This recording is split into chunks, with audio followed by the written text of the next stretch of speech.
Assalamualaikum warahmatullahi wabarakatuh. Sampurasun, apa kabar dulurku semua dimanapun kalian berada.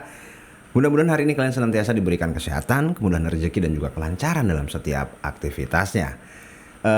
Jadi gini lur ya kan. Nah, sejak Kang Deddy Mulyadi itu resmi dilantik menjadi Gubernur Jawa Barat pada 20 Februari 2025, itu ada satu hal yang langsung kelihatan gitu dari cara Kang Deddy Mulyadi bekerja, ya kan? Nah, KDM itu nggak mau terlalu lama berada di fase kayak rapat, menyusun slogan, atau merancang acara seremonial.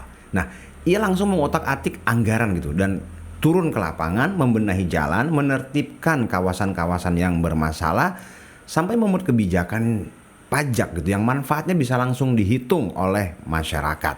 Nah, tentu saja ya nggak semua kebijakan itu bisa diterima tanpa kritik gitu kan ya.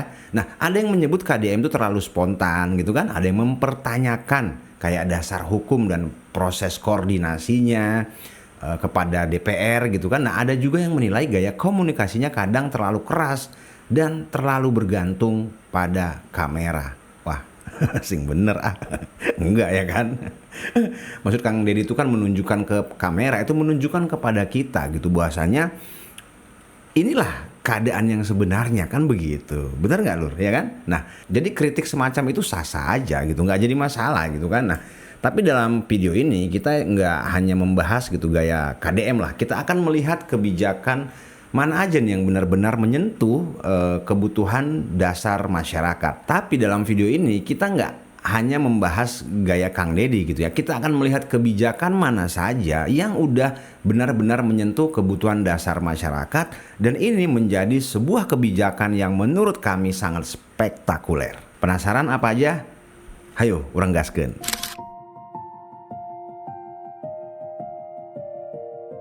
Gebrakan pertama Kang Deddy Mulyadi itu bukan dimulai dari proyek bangunan. Iya, justru memulainya dari meja anggaran. Nah, jadi setelah dilantik itu Kang Deddy Mulyadi menyampaikan bahwa timnya itu telah menghitung ulang berbagai pos belanja pemerintah Provinsi Jawa Barat. Nah, dari sana ditemukanlah semacam ruang realokasi gitu sekitar 5,5 triliun, dan ketika itu memang ditargetkan mencapai 6 triliun. Itu artinya gini lur ya, anggaran yang sebelumnya tersebar untuk perjalanan dinas gitu kan, kayak rapat, kegiatan seremonial, makan minum, publikasi, dan berbagai pengeluaran internal itu sebagian dipindahkan menuju kebutuhan yang dinilai itu lebih mendesak dan menjadi prioritas buat masyarakat Jawa Barat. KDM menyebut cara ini bukan sekedar pemotongan anggaran lur. Ini adalah perubahan prioritas. Nah, contohnya itu terlihat dari anggaran pembangunan ruang kelas baru yang pada rancangan awal itu kan disebut hanya sekitar 60 miliar kan. Nah, kemudian itu dinaikkan gitu menjadi 1,2 triliun. Kenapa ini menjadi penting ya? Karena ternyata di Jawa Barat itu masih kekurangan ruang kelas untuk menampung lebih banyak peserta didik atau anak sekolah, supaya mengurangi gitu anak-anak yang putus sekolah. Nah, anggaran infrastruktur jalan itu juga dinaikkan nih dari sekitar 600 miliar itu menjadi 2,4 triliun. Oh, naiknya lumayan gitu kan. Berapa ratus persen tuh. Nah, sementara itu anggaran kayak penyediaan listrik bagi masyarakat yang kurang mampu gitu kan, penyediaan listrik gratis. Nah, itu dirancang naik dari 20 miliar menjadi 350 miliar. Dan anggaran renovasi warga miskin itu juga direncanakan meningkat dari 20 miliar menjadi 120 miliar. Emang edun Bapak Aing nya. Nah, inilah salah satu kebijakan yang paling fundamental dan menurut kami ini sangat spektakuler itu di era KDM. Kenapa? Ya karena itu nggak ada terjadi, belum pernah terjadi di era pemimpin-pemimpin sebelumnya. Ya, leres tuh, bener nggak? Jadi hanya di era KDM gitu loh. Kang Deddy itu berani sekali mengotak-atik anggaran, bahkan memangkas, ini bukan lagi memangkas sih, tapi menggunduli gitu kan. Anggaran itu yang tadinya ditempatkan untuk hal-hal yang menurut beliau ini nggak terlalu signifikan, nggak terlalu penting, diarahkan untuk hal-hal yang jauh lebih krusial. Ini sangat beralasan lur, dan kami sangat salut gitu, dan kami yakin juga dulur juga pasti salut gitu dengan Kang Deddy Mulyadi. Kenapa? Yaitu tadi karena belum pernah ada pemimpin sebelumnya yang berani bertindak, mengambil keputusan kayak gini gitu kan. Justru kan kalau zaman dulu nih, nggak tahu nih zaman siapa, Poho gitu kan, aduh dana hibah meneh digede-gedekeun gitu kan. Nah, ini mungkin dampaknya itu memang nggak langsung terlihat antara 1 atau 2 hari gitu ya. Ini kan masih berjalan, Nur. Maksudnya sudah diprogramkan dan dalam progres. Nah, ini kita harus tahu konteks nih, gitu. Ya kan, ini udah berjalan gitu. Nah, uang yang biasanya habis untuk kenyamanan birokrasi nih, itu didorong masuk ke jalan, sekolah, rumah, jaringan listrik, kesehatan, ya kan? Dan mungkin banyak item lainnya gitu. Mungkin dulu yang tahu silakan tulis di kolom komentar. Jadi istilah sederhana itu gini, ASN-nya tuh diajak berhemat, ya kan? Nah, pembangunan untuk rakyatnya itu diperbesar. Nah, apakah seluruh target itu langsung selesai? Ya belum, encan gitu kan, sabar heula tuh. Ini kan banyak banget yang keluar-keluar, mana? Ah wadul, ah mana? Bang ngomong doang. Atau udah mana mah sabar gitu kan. Ya emang kayak zaman dulu teh apa teh cerita apa tuh yang katanya kalau apa bikin candi dalam 1 malam gitu kan. Nah gitu atuh. Semuanya butuh proses kan. Yang penting ini kan anggarannya sudah dialokasikan gitu kan. Berarti tinggal progres. Jadi kita itu harus paham nih. Nah, setelah anggarannya ditentukan, arahnya kemana, progresnya berjalan, nanti setelah berjalan 1-2 tahun barulah kita lihat. Sabar heula tuh Pak, ya kan?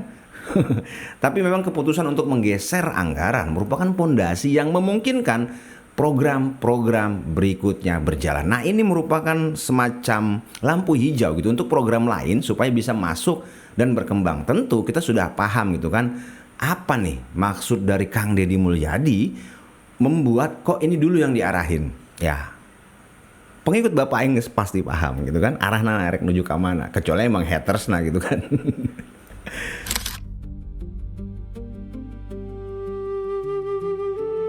Kebijakan kedua ini mungkin menjadi salah satu yang paling cepat gitu dirasakan oleh masyarakat. Nah, terus tiba-tiba ada narasi gitu kan, nu baheula ge angger aya gitu kan pemutihan pajak. Iya beda gitu Lur, ya kan. Kenapa gitu? Karena melalui program yang dimulai pada Maret 2025, itu masyarakat yang menunggak pajak diberi kesempatan untuk kembali tertib tanpa harus menanggung seluruh beban tunggakan tahun-tahun sebelumnya. Tah, beda kan? Ayo geus-geus kan tibang pemutihan denda. Nah, ini mah beban pajak pokoknya itu yang tahun-tahun sebelum itu dihapus gitu, hanya dibayarkan yang tahun berjalan. Jadi beda.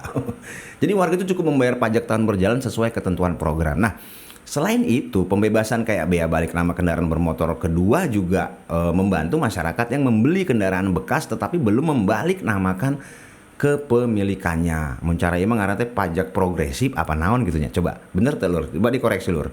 Nah, ini dampaknya ternyata luar biasa Lur.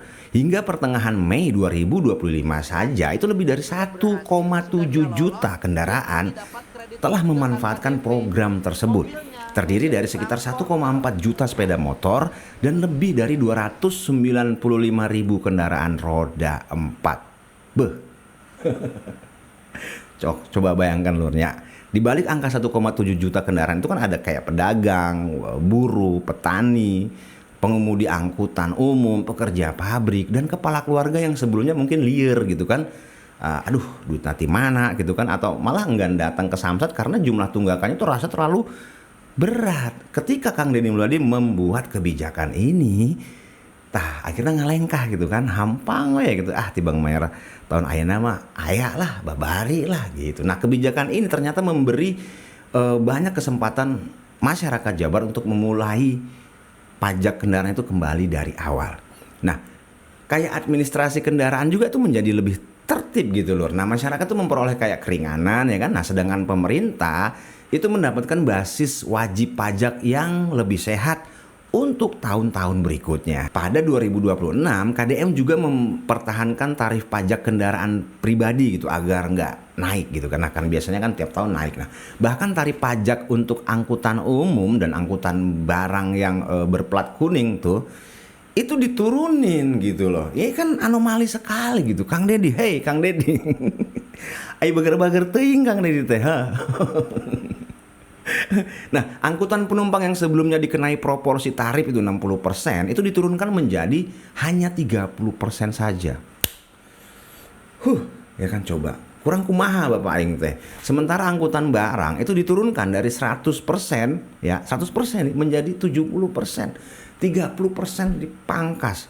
Coba bayangkan di tengah krisis anggaran nih, Kang Dedi teh katingali pisan gitu, boro-boro ngarek mangpaatkeun masyarakat. Justru Kang Dedi teh mikir meureun arek sarege meni. Duh kumaha rakyat aing teh, kumaha rakyat aing teh isukan kapanggi dahar apa henteu. Kan kita sering banget dengerin Kang Dedi kalau setiap bertemu dengan warga itu pasti selalu ngomong, yang ditanya itu pertama satu, geus dahar can, boga beas can. Coba, jika beban pajak angkutan umum dan angkutan barang itu berkurang, maka kan tekanan terhadap biaya operasional dan distribusi juga pasti bisa ikut ditekan otomatis. Itu kan bisa satu ya menambah laba buat pengusaha kan gitu kan. Yang kedua masyarakat juga jadi ringan karena pasti barangnya juga harganya nggak akan naik karena distribusinya itu gampang. Satu kebijakan itu ngefeknya kemana-mana. Kurang cerdas kumaha Bapak aing sok ya. Nah ini merupakan contoh kebijakan yang manfaatnya sederhana, simple gitu kan, tetapi langsung bisa dihitung dari isi dompet masyarakat. Lalu kebijakan berikutnya itu adalah percepatan perbaikan jalan. Nah, kalau kita tinggal kayak di kota besar gitu ya, mungkin jalan rusak itu hanya dianggap ya mengganggu kenyamanan lah gitu. Tapi lur, bagi masyarakat yang di wilayah pedesaan nih ya, itu jalan rusak tuh dapat menaikkan ongkos angkut gitu, kayak hasil pertanian gitu kan. Terus bisa juga menghambat atau memperlambat perjalanan menuju rumah sakit gitu kan. Bisa juga membuat kendaraan tuh jadi cepat rusak. Bahkan menyulitkan anak-anak nih, ini yang paling penting nih. Anak-anak pergi ke sekolah. Nah, karena itulah KDM tuh menjadikan infrastruktur dasar sebagai salah satu prioritas utama.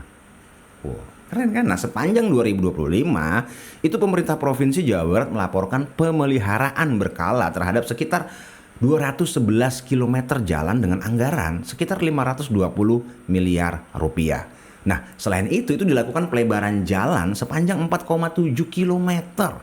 Ya kan, pembangunan ruas baru di Kabupaten Sukabumi itu sekitar 6,6 km. Pembangunan jalan di Kota Bekasi serta penggantian sejumlah jembatan. Program tersebut kemudian dilanjutkan dan diperbesar. Masya Allah.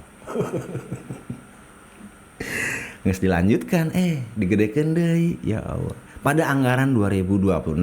Tetapi yang menarik dari pendekatan Kang Dedi Mulyadi adalah pembangunan jalan itu nggak cuman urusan aspal lah gitu ya lur ya. Nah, ia berkali-kali gitu menekankan pentingnya kayak drainase, penerangan jalan umum gitu kan, jembatan dan konektivitas menuju sekolah serta fasilitas kesehatan.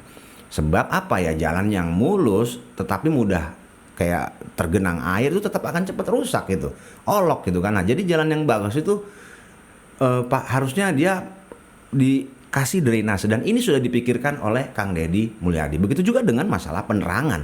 Ya buat apa jalan bagus tapi poek gitu kan? Ini malah bisa membahayakan dan rawan buat warga. Makanya dikasihlah penerangan PJU. Terus kayak jalan tanpa jembatan juga ya sarwa jeung wadul gitu kan. Nah, itu juga nggak akan menyelesaikan persoalan anak-anak yang harus menyeberangi sungai setiap hari hanya untuk pergi ke sekolah. Jadi dampaknya itu bukan hanya perjalanan terasa lebih nyaman, enggak gitu kan. Ketika akses jalan membaik gitu kan, waktu tempuh pasti akan berkurang. Jadi menghemat waktu orang teh. Kayak biaya perawatan kendaraan juga bisa dipres gitu kan, karena jalannya mulus. Ya udah nggak guduk lagi gitu kan. Otomatis distribusi barang juga jadi lebih lancar dan layanan darurat misalnya aya nu arek ngajuru ya gitu kan, arek dibawa ka rumah sakit nyemeureunna jadi babari nu tadina kudu digotong-gotong meureun da ayeuna mah jalanna geus mulus gitu kan. Nah, termasuk ini membuat akses masyarakat yang di pedesaan tuh akan jauh lebih mudah. Coba komen sorangan lah. Ada orang nu komen mah geus dumuk gitu kan. Urang mah pasti nya ngahadean we Kang Dedi da, memang Kang Dedi hade atuh da. Kumaha tuh? Da faktana kos gitu kan. Nah, inilah jenis pembangunan yang mungkin enggak terlalu viral gitu ya, tetapi terasa setiap hari oleh masyarakat dan bisa menghemat duit masyarakat. Jadi pertanyaan kayak sedaharcan, boga beas ente. Nah, itu bukan hanya sekedar gimmick dan dipertontonkan kepada masyarakat, tetapi beliau ambil alih bagaimana caranya, kumaha carana warga urang teh tetap bisa kapangki dahar, tetap bisa boga beas dengan membuat jalan jauh lebih mulus. Jadi lamun aya kritikus apa namanya kritiker apa namanya sih. Nah, eta emang jalan bisa diletakkan cenah. Oh, Aisyah.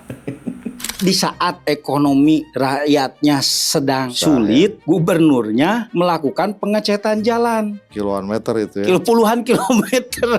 Fungsina naon emang rakyat rek ngaletakan jalan. Siawe atuh nu ngeletakan jalan teh. Heeh. Maksudnya lain diletakan, Pak. Da kan aya jalan mulus mah meureun babari jelema gitu arek ka mana-mana ge. Otomatis yang tadinya uangnya itu untuk memelihara kendaraan gitu kan karena cepet rusak jalan goreng, ya kan tuh bisa dipakai gitu untuk beli beas gitu. Tah mun geus diasak jadi sangu karak diletakan. Gitu, Pak. Proses teh kudu paham atuh.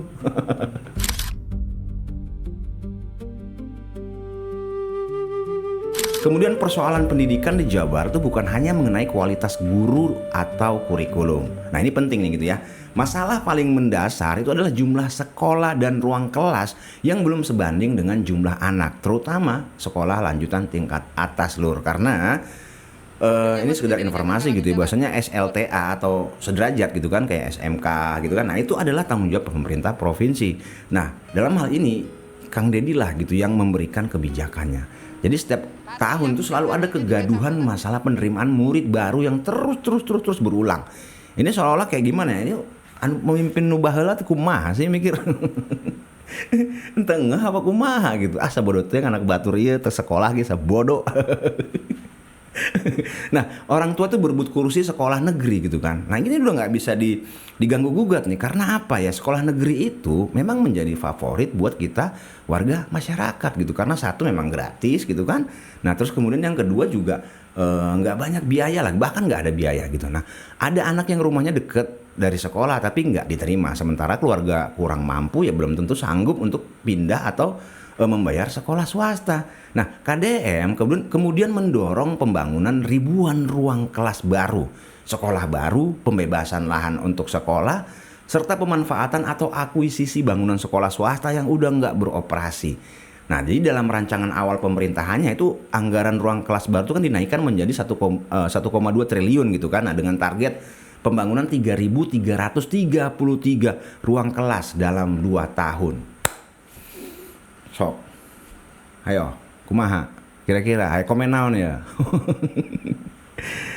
Nah, yang perlu dicatat, angka 3.333 tersebut adalah target pembangunan yang bertahap.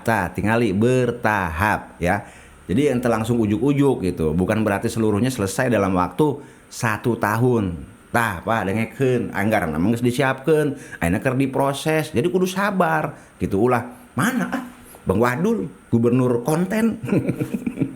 Sebel aing mah. Nah, jadi selain menambah fasilitas fisik, KDM juga mendorong agar sekolah swasta itu memberi akses kepada siswa kurang mampu yang belum tertampung di sekolah negeri. Cek Abi tadi gitu kan. Nah, prinsip yang ia tekankan itu cukup sederhana. Jangan sampai gitu aturan penerimaan murid itu justru menghasilkan anak yang nggak sekolah. Dampaknya mungkin belum dapat dinilai hanya dari 1 tahun ajaran aja nih lur ya kan. Tapi arah kebijakannya itu sangat jelas gitu, yaitu memperbesar kapasitas sekolah sekaligus menjadikan pemerintah sebagai penjamin akses pendidikan. Sebab bagi keluarga mampu ya nggak diterima di sekolah negeri itu mungkin itu hal yang biasa lah, bisa diselesaikan gitu dengan memilih sekolah swasta gitu kan. Gampang lah eta mah babari. Tetapi bagi keluarga miskin nggak diterima di sekolah negeri itu bisa berarti apa? Tersekolah gitu, berhenti sekolah, putus sekolah. Nah, disitulah Kang Dedi Mulyadi sebagai perwakilan atau pemimpin ya kan dari pemerintah Provinsi Jawa Barat ya itu memang harus hadir dan sudah sangat tepat kalau Kang Dedi Mulyadi memberikan kebijakan kayak gini top. Di tengah pesatnya pembangunan Jawa Barat ternyata masih terdapat banyak keluarga yang tinggal di rumah nggak layak huni. Ada rumah tanpa toilet yang memadai gitu kan, ada yang nggak memiliki akses air bersih, bahkan ada pula keluarga yang bertahun-tahun hidup tanpa sambungan listrik. Masya Allah. KDM kemudian meningkatkan perhatian terhadap renovasi rumah tidak layak huni dan penyediaan listrik untuk masyarakat miskin. Salah satu langkah awalnya adalah program kolaboratif bebenah kampung yang dimulai dengan renovasi 500 rumah di Jawa Barat. Dan bukan hanya atap atau dinding gitu yang diperbaiki ya. Nah, ini benar-benar dibangun dari nol. Konsep rumah layak juga menyangkut sanitasi, toilet, kayak air bersih gitu kan, keamanan bangunan dan juga listrik. Nah, di sektor kelistrikan itu data pemerintah pada Oktober 2025 masih mencatat sekitar 450.000 rumah itu belum tersambung listrik, Lur. Tapi pada 2026, ketika Kang Deddy menjabat ya, pemerintah menyatakan jumlah warga yang belum menikmati listrik itu terus berkurang dan ditargetkan tersisa sekitar 80.000 saja untuk dituntaskan menuju 2027. Berarti ke 2027 teh ieu geus nol gitu. Ti 450.000 dari 450.000 rumah yang nggak ada listriknya, ya kan, di 2025 nanti ditargetkan di 2027 tuh nol gitu, Lur. Tah kita percaya sok tingali heula, tingali we langsung gitu kan, di lapanganna kumaha, bener henteu gitu. Ayo yang tiba ngacapruk dina media sosial gitu kan. Gubernur konten. Waduh. Nah, untuk daerah terpencil yang sulit dijangkau jaringan biasa, maka tenaga surya direncanakan menjadi salah satu solusi. Ya, ini penting gitu ya. Dampak listrik bagi keluarga miskin itu jangan dianggap sepele, Lur.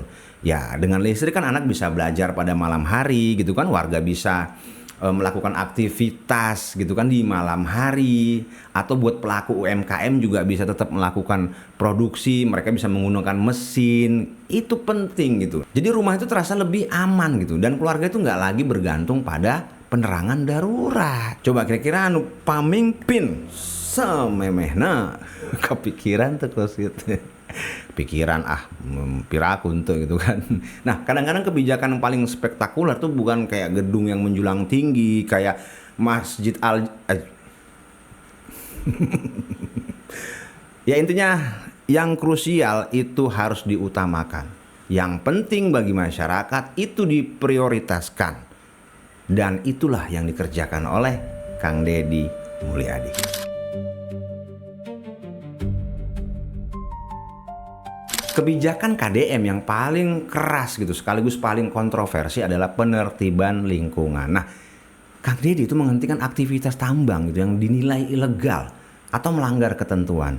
Menertibkan bangunan di kawasan sempadan sungai Bangli gitu kan. Nah, menghentikan sementara izin perumahan di Bandung Raya dan memperketat alih fungsi lahan. Bagi sebagian pelaku usaha ya kebijakan itu tentu terasa pahit gitu kan. Nah, ada kegiatan ekonomi yang mungkin terhenti gitu. Ada pekerja yang mungkin kehilangan penghasilan sementara. Ada pula perdebatan mengenai kayak prosedur, kewenangan gitu kan, dan kompensasi untuk warga terdampak. Karena itu kebijakan lingkungan itu tidak cukup hanya berhenti pada penutupan. Pemerintah juga memiliki kewajiban memastikan penegakan hukum itu berjalan adil. Data penerima kompensasi itu akurat dan keluarga yang kehilangan mata pencaharian memperoleh jalan keluar.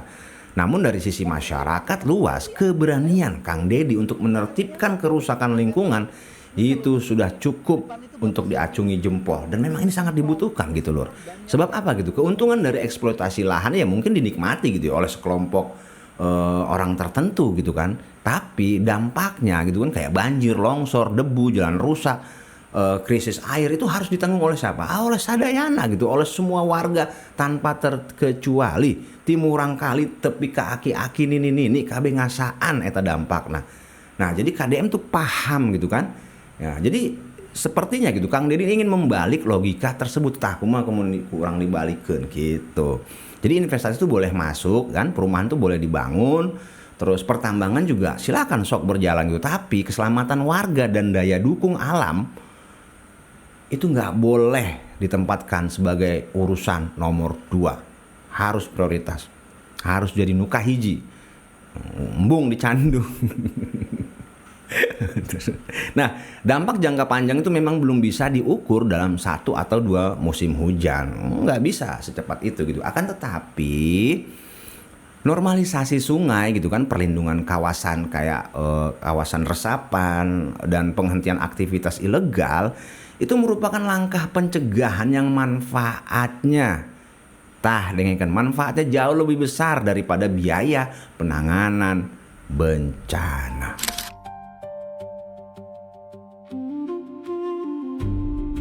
Kemudian pertanyaannya begini, apakah seluruh gebrakan KDM itu sudah selesai gitu kan, sudah berhasil?